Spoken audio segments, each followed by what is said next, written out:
कर्ण की निष्ठा। एक राजपुत्र होते हुए भी कर्ण सूतपुत्र कहा गया। कर्ण एक महान दानवीर था। अपने प्राण और वचन के लिए कर्ण अपनों प्राणों की भी बलि दे सकता था। पांडवों की शिक्षा खत्म होने के बाद आयोजित रंगभूमि में आकर कर्ण अर्जुन को ललकारता है कि अगर वह संसार का सर्वश्रेष्ठ धनुर्धर है तो उससे मुकाबला करके सिद्ध करे।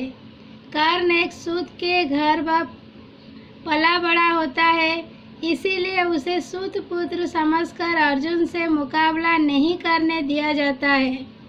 पांडवों के प्रखर विरोधी दुर्योधन को यहाँ एक अवसर दिखता है और वह फौरन कर्ण को अंग देश का राजा घोषित कर देता है और कर्ण को अपना मित्र बना लेता है। दुर्योधन के इस कृत्य से कर्ण के दुखते घाव पर मरहम लग जाता है, लेकिन समय सीमा खत्म होने के कारण रंगभूमि में कर्ण अर्जुन का मुकाबला टल जाता है।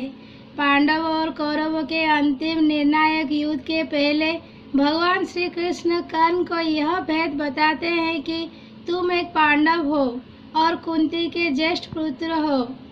इस रहस्य को जानकर भी कर्ण अपने मित्र दुर्योधन से घात करके अपने भाइयों की ओर नहीं जाता है।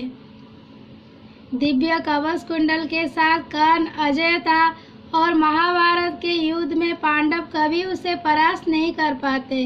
अतः इंद्रदेव उससे सुबह स्नान के समय ब्राह्मण स्वरूप में आकर दान में कवच कुंडल मांगते हैं। पिता सूर्यदेव द्वारा दिखाए गए स्वप्न से कर्ण को यह बात पहले ही ज्ञात हो जाती है कि इंद्रदेव उससे रूप बदलकर कवच कुंडल मांगने आएंगे, पर फिर भी दानवीर कर्ण ब्राह्मण रूपी इंद्रदेव को खाली हाथ नहीं लौटाता और उनकी मांग पूरी करता है।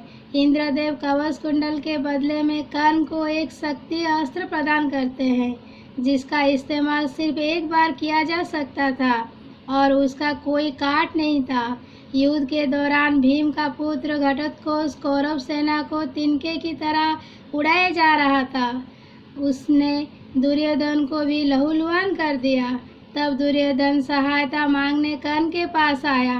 कर्ण शक्ति अस्त्र सिर्फ अर्जुन पर इस्तेमाल करना चाहता था, पर मित्रता से विवश होकर उसने वह अस्त्र भीम पुत्र घटोत्कच पर चला दिया और उसका अंत कर दिया, और इस तरह अर्जुन सुरक्षित हो गया। अपने साथ दो श्रापों का बोझ लेकर चल रहे कर्ण को यह बात पता थी कि जहाँ धर्म है वहीं कृष्ण होते हैं और जहाँ कृष्ण है वहीं विजय भी होती है। फिर भी उसने ना दुर्योधन के एहसान भूलकर उससे घात किया और ना ही अपनी दानवीरता से कभी पीछे हटा।